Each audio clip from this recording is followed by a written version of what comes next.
자, 오늘 우리들에게 주신 하나님의 말씀은 전도서 4장 12절의 말씀입니다. 전도서 4장 12절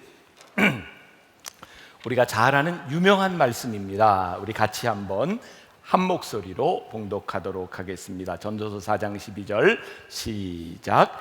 한 사람이면 패하겠거니와 두 사람이라면 세 겹줄은 쉽게 끊어지지 아니하느니라. 아멘. 이 정도 말씀은 여러분들이 좀 알고 있으면 많이 도움이 되겠죠? 오늘은 홀로에서 자유하라, 이런 제목으로 말씀을 나누려고 합니다. 우리의 삶은 허상이나 환상이 아니고 실제적인 것입니다. 그러므로 우리들이 신앙생활을 한다고 하는 것은 우리의 삶에서 나 혼자 할 수 있는 것이 아니라 함께하는 사람들과 늘 부대끼고 함께 살아가는 것이 신앙생활입니다.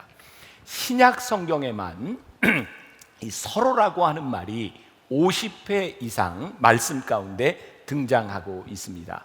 오늘 우리가 읽은 이 전도서 말씀도 함께하는 것이 얼마나 힘이 되는가를 우리들에게 말씀하고 있죠. 두 사람이면 능히 맞설 수 있거니와 세 겹줄은 쉽게 끊어지지 아니하니라. 그러니까 하나보다 둘보다 셋이 훨씬 강하다고 하는 일이죠. 그런데 우리들이 이렇게 많은 사람들이 함께 살아가고 있음에도 불구하고 군중 속에서 우리들이 느끼는 외로움이라는 것이 있어요. 요즘 현대인들을 가리켜서 특징 중에 하나가 군중 속의 외로움이라고 이야기하잖아요. 저는 말씀을 준비하다가 이 외로움이야말로 우리 인간들이 가지고 있는 참 무서운 감옥이라는 생각을 했어요. 그런데 이 외로움은 왜 생기는가? 그것은 나 중심적인 이기심으로 인해서 다른 사람들을 고려하지 않을 때, 생각하지 않을 때, 관계가 깨어질 때 아무리 사람이 많아도 우리는 외로울 수밖에 없다는 생각을 하게 됩니다. 오늘 여러분들에게 이렇게 물을 수 있을 것 같아요. 서로라고 하는 말이 여러분들에게 부담인가요? 기쁨인가요? 여러분들 가족 공동체에서 우리가 서로 함께 한다고 하는 것이 어떤 사람에게는 기쁨이기도 한데 어떤 사람에게는 부담이 되기도 해요. 예전에는 참 그런 찬양을 많이 불렀어요. 예전에는 가정 예배도 참 많이 드렸고요. 사철의 봄바람 불어있고 하나님 아버지 모셨으니 안간의 족국이라 고마워라 임마누엘 예수만 섬기는 우리 집 고마워라 임마누엘 복되고 즐거운 하루하루. 우리 옛날에 참 가난했잖아요. 저도 어렸을 때 기억에 정말 최고의 식사가 그 돼지고기 불고기 이렇게 하면 막 온 식구들 너무너무 맛있게 먹었던, 그러니까 옛날에 고기 하나 있으면 그게 그렇게 감격스러웠던 때. 근데 제 기억에 우리 가정에서 저희 사남매 엄마 아버지 같이 이 찬양을 참 많이 불렀던 것 같아요. 우리 가족이 한 쌍에 둘러서 먹고 마시는 것이 우리들에게 참 기쁨이구나. 제가 오늘 여러분들에게 말씀을 전하게 된 계기가 된 페리 노블의 언리시라고 하는 책에 보면 그 페리 노블 목사님이 이런 이야기를 합니다. 하나님께서 우리들에게 주신 가장 큰 선물 중에 하나는 교회 공동체다. 아마 이 이야기를 들으면서 여러분들 마음속에 화가 나는 사람이 있을지 몰라요. 교회 공동체가 선물이라고요? 나는 교회에서 너무 많은 상처를 받았어요. 누구 때문에? 혹은 여러분들은 교회 공동체에서 신앙생활을 하면서 내 신앙만 지킬 걸, 왜 나는 교회에서 공동생활을 하다가 이렇게 아픈 상처를 가지고 있는가? 그리고 여러분들 가운데 지금 이 자리에 나와 있는 여러분들 가운데도 이전의 교회에서 상처를 받았던 기억을 가지고 여기에 있는 분들도 있고, 어쩌면 만나 교회에서 받은 상처로 인하여 고민을 하고 있는 여러분들도 있을지 몰라요. 중요한 것은 교회 공동체가 우리들에게 선물이라고 하는 것은 교회가 완전하기 때문에 우리들에게 선물이 아니라는 거예요. 잘 들으세요. 교회는 완전한 사람들이 모였기 때문에 그 공동체가 우리의 선물이 아니라 같은 아픔을 가진 사람들이 모여 함께 기도하고 함께 위로할 수 있기 때문에 교회 공동체가 선물이라는 거예요. 만일 여러분들이 교회를 완전한 공동체, 내가 무엇을 얻을 수만 있는 공동체라고 생각한다면 이 공동체는 여러분들에게 선물이 아닙니다. 어쩌면 이 공동체는 여러분들에게 끊임없는 상처를 줄지 몰라요. 하나님은, 우리 주님은 이 교회를 가리켜서 그리스도의 신부, 우리 공동체를 가리켜서 그리스도의 신부라고 말씀하세요. 교회가 부족하기는 하지만 하나님께서 사랑하는 공동체, 그래서 이 공동체에 대한 희망을 놓지 않는 공동체, 그것이 교회의 공동체예요. 여러분, 이런 생각을 해보세요. 누군가 나를 참 좋아하는 사람이 있는데, 나를 너무너무 좋아하는데 내 아내를 막 욕해요. 이상하지 않아요? 나를 좋아하는데 어떻게 내 아내를 그렇게 대놓고 욕할 수 있겠습니까?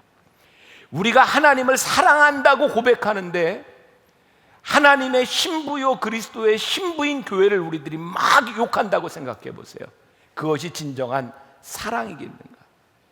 성경에서 신부는 깨어지기 쉬운, 아내는 질그릇과 같은 존재이다. 그래서 아내와 신부는 우리들이 잘 가꾸고 잘 보호해야 될 존재라고 말씀하고 있어요. 왜? 그래야 관계가 제대로 될 수 있다는 거예요. 오늘 우리 서로 양심에 손을 얹고, 여러분들은 이 교회 공동체를 바라보며 깨어지기 쉬운 질그릇과 같은 존재로 여러분들이 그렇게 여러분들의 공동체를 보호했는가? 아니면 이 교회 공동체를 향하여 여러분들은 험담하고 이 교회 공동체에 금을 가게 하는 일들을 하지 않았는가? 여러분, 좋은 관계라고 하는 것은요, 한순간에 이루어지는 것이 아니에요. 관계는 시간이 필요해요. 지속적인 만남이 필요해요.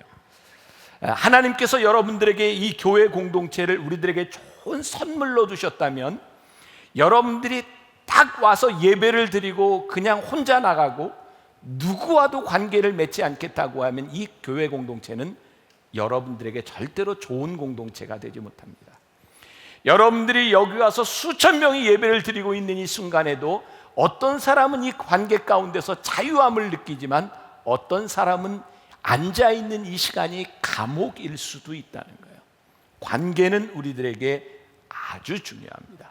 그래서 이런 표현을 쓰고 싶어요. 서로가 부대끼는 시간, 늘 즐거운 시간이 아니라 때로는 우리들에게 갈등을 유발하는 시간을 통해서 우리는 점점 성숙해 가고 있다는 거예요. 제가 이번에 설교하면서 여러분들에게 스마트한 생각들이라고 하는 책을 몇 번 소개를 했는데, 그 책에 이런 이야기가 나옵니다. 어떤 인간의 이기심에 대한 거죠. 그 인센티브라고 하는 것이 있습니다. 무엇을 잘하면 돈을 주고 이득을 주는 거죠.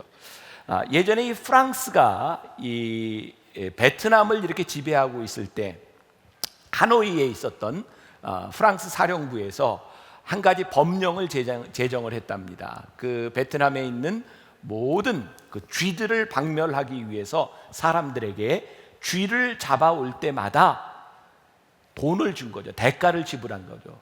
그런데 쥐가 없어지지 않더랍니다. 사람들이 돈을 벌기 위해서 집에서 쥐를 기르기 시작했어요. 참 놀랍죠? 사람들이 쥐를 없애는 이익보단 자기가 돈을 버는 이익에 더 열중하게 되었다는 거예요. 여러분, 중국에서는요, 그 공룡의 뼈를, 화석을 찾아오는 사람들에게 사례금을 주기 시작했답니다. 왜냐하면 이제 역사의 눈을 뜨고 좋은 것들을 이렇게 보존하기 위해서죠. 근데 놀라운 것은 그런 의도와는 달리 농부들이 공룡 뼈를 발견하면 그것을 잘게 부수기 시작했답니다. 그래서 하나 갖다 주고 돈 받고, 둘 갖다 주고 돈 받고. 사람들은요, 언제든지 자기 이익을 우선하기 위해서 공동의 이익을 저버릴 수 있는 존재, 그게 우리 인간의 본성이라는 거예요. 그래서 이런 말이 있습니다. 독일의 속담인데, 미용사에게 가서 절대로 머리를 잘라야 될까요? 길러야 될까요?를 묻지 말랍니다. 무슨 얘기인지 아시겠어요? 네. 이 책에 보면 또 투자가인 찰리 멍거라고 하는 사람의 이야기가 나오는데, 한 번은 낚시 도구를 파는 집에 가서 이렇게 미끼를 사는데 진열대에 이렇게 플라스틱으로 만든 미끼가 있더래요. 그래서 주인에게 물었답니다. 솔직하게 대답해 주세요. 정말로 물고기가 이 미끼를 뭅니까? 그랬더니 주인이 이렇게 대답을 하더래요. 이렇게 미소를 지으며, 찰리, 우리는 이 물건을 물고기에게 파는 게 아니에요. 잘 생각해 보세요. 네. 사람들은요, 자기에게 이익이 되는 일들을 서슴지 않고 한다는 거예요. 그러니까 우리들이 살아가면서 왜 우리들이 상처를 받고 많은 사람들이 있음에도 불구하고 우리들은 왜 외로움의 감옥 가운데 있을까? 그것은 우리들이 늘 누군가의 이기심으로 인해 상처를 받을 뿐만 아니라 내가 가지고 있는 이기심으로 인하여 누군가에게 상처를 주고 있다는 거예요. 여러분, 내가 누군가에게 이득을 취하려고 한다면 그 사람들과의 관계에서 우리는 늘 눈치를 보아야 하지 않을까요? 내가 어떻게 하면 이득을 취할 수 있을까? 내가 늘 조심해야 하지 않을까요? 우리들이 이기적인 관계 속에 들어가면 누군가의 만남도 자유하지 못합니다. 그래서 우리는 스스로 홀로의 감옥 속에 갇히게 되는 거예요. 이기심이 우리를 관계의 감옥으로 몰아넣고 우리로 하여금 자유함을 상실하게 만드는구나. 관계에 대한 문제, 우리가 만나는 사람들이 완벽하거나 나에게 도움을 줘서가 아니라 우리와 동일한 문제를 안고 있는 사람들을 만날 수 있는 곳, 그래서 우리의 문제를 서로 나눌 수 있는 곳, 그것이 교회 공동체가 될 때 우리는 비로소 자유함 가운데 들어오기 시작해요. 여러분들에게 참 중요한 질문을 제가 드리고 싶은 거예요. 정말 여러분들은 지금까지 교회 생활을 하면서 여러분들 이 믿음의 친구들을 만나는 것이 자유로우셨습니까? 아니면 이 많은 사람들 가운데 홀로인 감옥 속에 우리들이 있었습니까? 혹시라도 여러분들이 지금까지 받았던 상처들로 인하여 누군가를 경계하고 있고 내가 저 사람 때문에 입을 피해를 생각하고 있다면 우리의 관계가 참 불행하다는 거예요. 이거 우리가 오늘 이겨야 되는 거죠. 우리 속담에 그런 말이 있죠. 구더기 무서워서 장 못 담그나, 그런 말 있죠. 저는 있는 걸로 아는데 있는 거죠. 여러분들 보세요. 예수님의 12명의 제자 가운데 모두가 신실하지 않았어요. 대표적으로 예수님을 배신한 가룟 유다가 있어요. 예수님의 제자 가운데 가룟 유다가 있었다. 이거 얼마나 마음 아픈 일이에요. 만약 예수님께서 이 가룟 유다라고 하는 이놈의 시기 때문에 내가 이놈의 제자들 믿을 놈이 하나도 없어, 그러면 예수님은 다 잃으셨을 거예요. 근데 예수님에게는 예수님을 배신한 가룟 유다가 있는 것이 아니라 끝까지 예수님을 따랐던 11명의 제자들이 있는 거예요. 여러분 보세요. 만일 우리들이 우리에게 상처를 주었던 그 사람에게 집중한다면 우리는 너무너무 불행한 감옥 속에 있는데, 우리들 주변에는 눈을 뜨고 믿음의 눈을 바라보면 우리를 배신한 사람보다 우리에게 신실한 사람, 믿음의 동료들이 우리들에게 얼마나 많이 있는지 몰라요. 여러분들 깨어짐, 그게 여러분들의 인생을 깨뜨리는 것이 아니라 깨어짐 이후에 더 단단해질 수 있다고 하는 것. 혹시 여러분들은 뼈가 부러져 본 경험이 있는지 모르겠어요. 저는 어렸을 때 너무너무 장난이 심하고 개구졌어요. 지금은 전혀 그렇게 안 보이시지만 저는 매일 하루도 제 몸에서 피가 마를 날이 없었어요. 넘어지든지 다치든지 그러다 급기야는, 제가 초등학교 3학년 때였는데 교회에서 어른들은 다 예배드리는 시간에 애들은 밖에서 말뚝박기라고 하는 걸 놀고 놀이를 하는데, 우리 교회에 그때 친구들 중에 제일 뚱뚱한 친구가 있었어요. 제가 이렇게 대고 있었는데 그 친구가 딱 저에게 올라가는 순간 정말 나무 부러지는 소리가 뚝 하고 났어요. 제 다리가 부러졌어요. 그때는 뭐 정형외과 이런 거보다는 접고론이라고 하는 게 있어서 그때 보면 참 제가 왕십리 살 때는 왕십리스러웠어요. 그 리어커에 저 이불을 넣고 접고론에 간 거예요. 그래서 뼈를 맞췄어요. 근데 뼈를 맞추고 났는데 계속 아픈 거예요. 며칠 동안. 그래서 도저히 안 되겠다. 그래서 이제 그때 이제 정형외과를 찾아가서 엑스레이를 찍어보니까 뼈가 잘못 맞춰진 상태에서 이렇게 굳어가지고 이제 아팠던 거예요. 그래서 초등학교 3학년 때 전 기억에 아무튼 뼈를 그때는 이렇게 수술보다는 맞히는데 얼마나 아팠는지 제가 아마 그때 처음 이제 기절을 해본 거예요. 얼마나 아팠는지 정신을 차리고 보니까 이제 기부스가 이렇게 돼 있더라고요. 근데 제가 어렸을 때 그런 얘기를 들었어요. 어렸을 때 뼈가 부러지면 그게 문제가 아니라 오히려 뼈가 부러졌다가 다시 붙이면 그 뼈 안에서 이렇게 끈끈한 액이 나와서요 뼈를 아주 단단하게 붙여준다는 거죠. 저는 깨어짐이 우리를 불구로 만든다고 생각하지 않습니다. 만일 이 깨어진 상태로 놓아둔다면 우리는 불구가 될지 몰라요.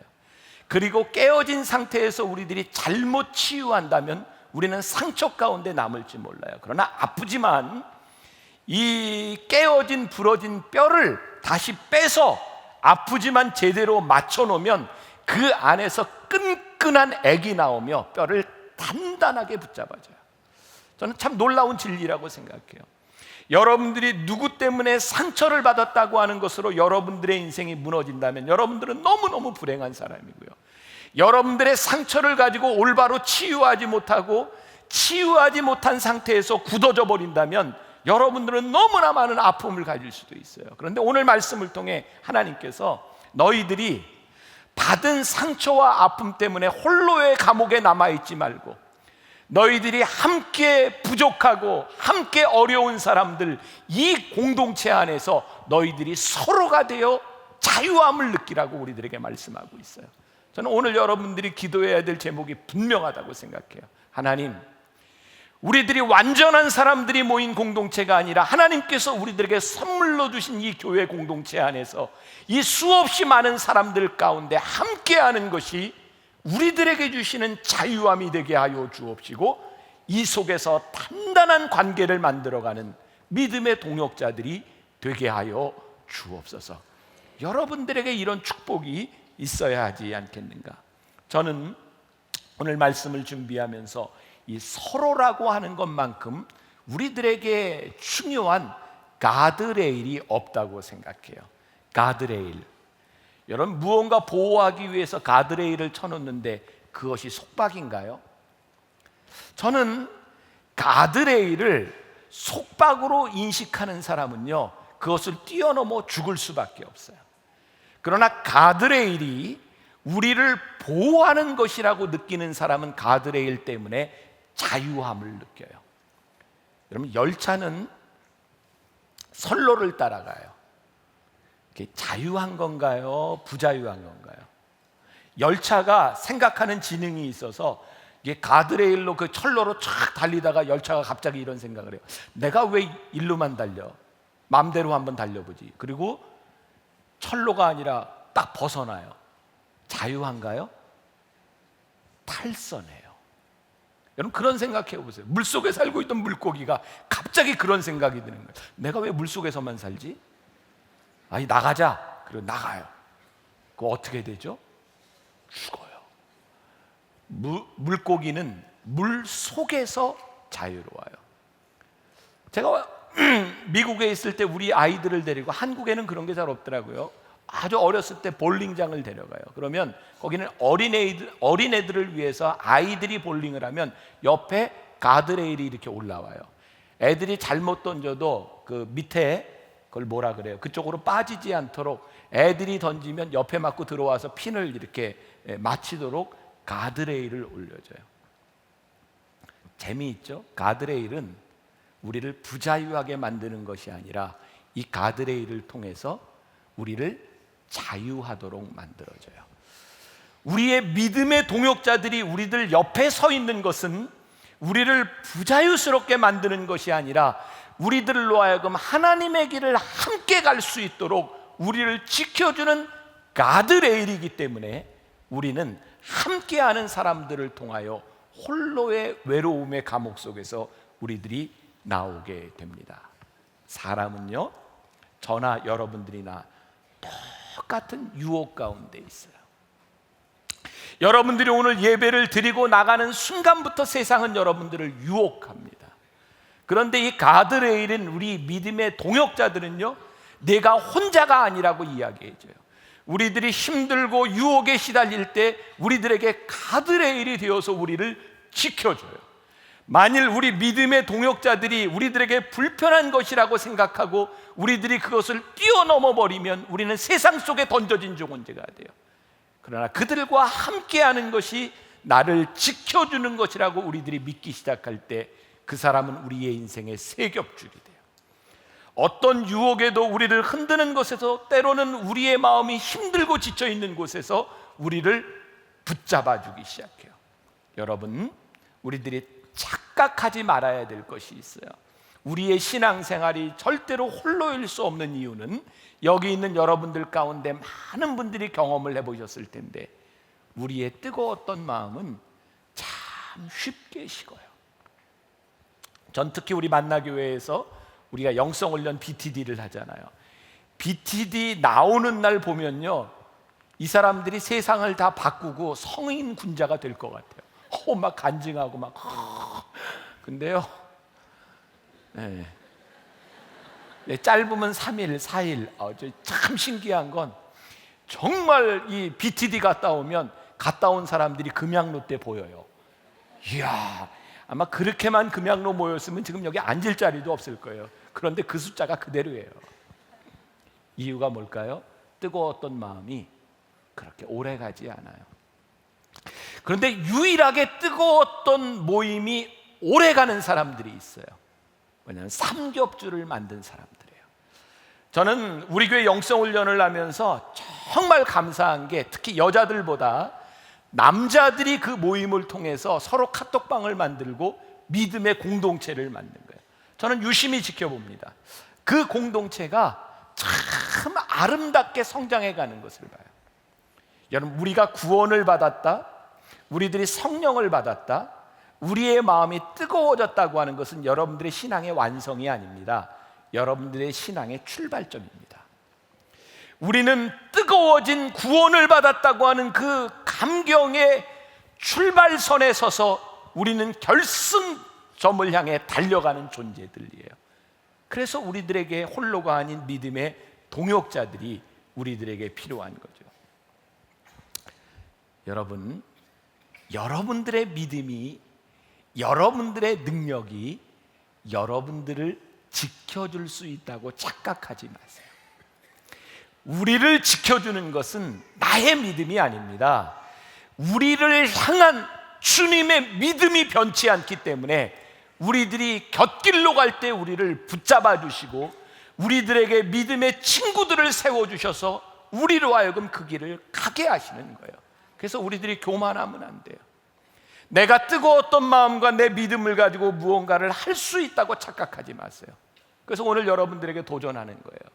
여러분들 주변에 믿음의 동아줄, 삼겹줄, 믿음의 친구들이 있는가? 마태복음 14장 28절부터 31절까지 보면 유명한 사건이 나와요. 예수님께서 무리를 이렇게 걸으시죠. 아무튼 잘난 척하는 베드로는 그때마다 아무튼 튀어요. 예수님한테 무리를 걸으시는 예수님을 바라보며 주님, 나로 명하여 걷게 하옵소서.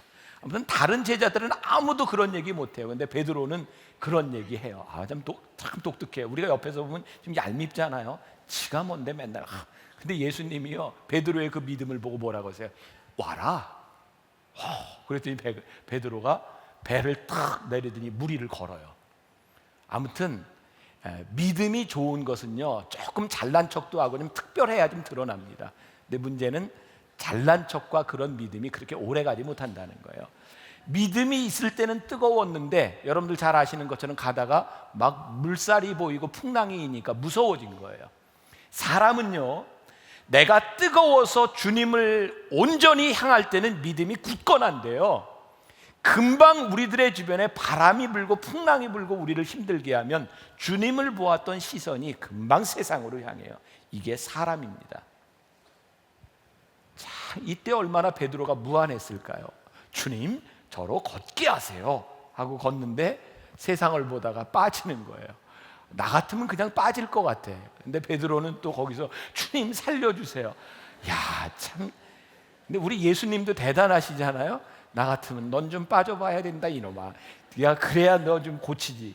아마 이럴 것 같은데 주님이 또 손을 내밀어서 그래, 올려주셨단 말이에요. 여러분, 뜨거웠던 베드로의 믿음과 베드로의 신앙이 수치를 당할 때 그의 손을 잡아주셨던 주님의 손이 있었어요. 베드로는 빠져가지만 완전히 빠지지 않았고 그의 인생이 홀로 어려움을 당한 것이 아니라 그의 옆에 주님의 손을 붙잡고 베드로가 올라오게 되었어요. 우리는, 여러분들이나 저는 언제든지 빠질 수 있는 존재예요. 그래서 여러분, 우리들에게 제일 무서운 것은 우리를 향한 자신의 믿음이에요. 내가 무엇을 할 수 있다거나 내가 완전하다고 생각하는 이 믿음만큼 우리들에게 무서운 것이 없어요. 우리는 하나님께 이런 고백을 해야 돼요. 하나님, 저에게 뜨거운 마음이 있고 하나님을 향한 열정이 있지만 저로서는 부족합니다. 하나님, 그러니 저에게 믿음의 동역자를 붙여주시고 하나님, 제가 누군가에게 믿음의 가드레일이 되게 하여 주시옵시고 우리 둘이 함께 힘있게 셋이 세겹줄이 되어주게 하여 주시사 내 신앙과 내 삶 가운데 진정한 자유를 느끼게 하여 주옵소서. 오늘 여러분들의 누군가 있다고 하는 것이 얼마나 자유로운 일인가. 제가 한 가지 글을 읽어드립니다. 여러분들의 누구의 이야기일 수도 있어요. 페리 노블의 책에 나오는 그 목사님의 고백입니다. 나는 1990년에 그리스도를 만났지만 1999년이 되기까지 포르노 중독을 끊어내지 못했다. 물론 정욕을 경고하는 성경 구절을 잘 알고 있었다. 포르노를 봐서는 안 된다는 사실을 누구보다 잘 알고 있었다. 그래서 다시는 포르노에 눈길을 주지 않겠다고 주님께 약속하기를 몇 번이나 했는지 모른다. 마침내 하루는 자존심을 접고 한 친구에게 이 사실을 털어놓았다. 어느 주일 밤 11시 30분 친구와 나는 어느 주차장에 서서 인생을 논하고 있었다. 포르노와의 싸움이 이젠 정말 지겨웠다. 친구가 뭐라 생각할지는 더 이상 문제가 아니었다. 도움이 절실했다. 내 추악한 정체를 드러냈는데도 친구는 경멸의 눈으로 쳐다보지도 내게 돌을 던지지도 않았다. 그는 기꺼이 내 편이 되어주어 함께 싸워주겠노라고 약속했다. 그 뒤로 우리는 매주 전화로 깊은 대화를 나누었고 힘든 질문과 답변을 주고받았다. 주차장에서의 그날 밤 이후로 나는 한 번도 일부러 포르노를 보지 않았다. 내가 자유롭게 그리스도와 동행하기 위해서는 친구의 도움이 꼭 필요했다. 저는 여러분들에게 어떤 문제가 있는지 제가 알지는 못하지만 여러분들 스스로 넘어지고 쓰러졌던 문제들을 여러분들이 가지고 있으리라고 생각합니다. 그때 여러분들에게 필요한 것이 믿음의 동역자예요. 어떻게 여러분들을 어떻게 붙잡아 줄지 모르지만 적어도 우리들이 믿음의 가드레일 안에서 우리들이 자유하게 주님의 길을 간다고 하는 것. 히브리서 10장 24절과 25절 말씀에 아주 좋은 말씀이 있어요. 서로 돌아보아 사랑과 선행을 격려하며 모이기를 패하는 어떤 사람들의 습관과 같이 하지 말고 오직 권하여 그날이 가까움을 볼수록 더욱 그리하자. 여기에서 격려한다라고 하는 말이 본래 무슨 뜻이냐면, 여러분 말을 타고 갈 때 박차를 가한다는 말이 있어요. 뭐예요? 구두에 붙어있는 쇠 조각으로 말에 배를 차는 겁니다. 그럼 배가 탁 차면 달려가요. 이게 박차를 가하는 거예요. 너무너무 잔인하다고 생각할지 모르지만 박차를 가하지 않으면 말은 앞으로 뛰어가지 않습니다. 우리의 인생에 서로를 격려하며 때로는 그것이 아플지 모르지만 박차를 가하며 너희들이 그리스도께로 나아가자. 모이기를 패하는 어떤 자들의 습관과 같이 하지 말고 그날이 다가올수록 더욱 그리하자. 오늘 여러분들에게 도전합니다. 여러분들 옆에 누군가의 믿음의 동료가 여러분들의 박차가 되어서 여러분들을 도와주고 있는 이 가드레일들이 더 이상 여러분들의 속박이 아니라 여러분들을 자유하는 것이 되어서 우리들이 믿음으로 나아갈 수 있기를. 아니, 여러분들에게 누군가의 가드레일이 필요한 것처럼 여러분들이 누군가의 가드레일이 되어주셔야 돼요. 그래서 우리 교회 공동체가 완전하기 때문이 아니라 불완전한 공동체가 끝까지 하나님의 공동체로 남아있을 수 있도록 여러분들 스스로에게 좋은, 스스로를 서로를 자유케 할 수 있는 믿음의 동역자들이 되시기를 주님의 이름으로 간절히 축원합니다. 오늘 우리 기도할 때에 여러분들이 혹시 누군가의 가드레일이 되어주지 못한 것에 대한 아픔이 있다면 회개하세요. 그리고 하나님께 기도하세요. 하나님, 저에게 믿음의 동역자를 주세요. 함께 할 수 있는 믿음의 삼겹줄을 주세요. 그래서 이 세상 안에서 믿음으로 자유하게 해주세요. 자, 우리 함께 기도에 찬양하며 우리 서로 오늘 이 믿음의 기도의 제목을 놓고 간절히 기도하는 새벽이 되었으면 좋겠습니다. 함께 찬양하며 기도하겠습니다.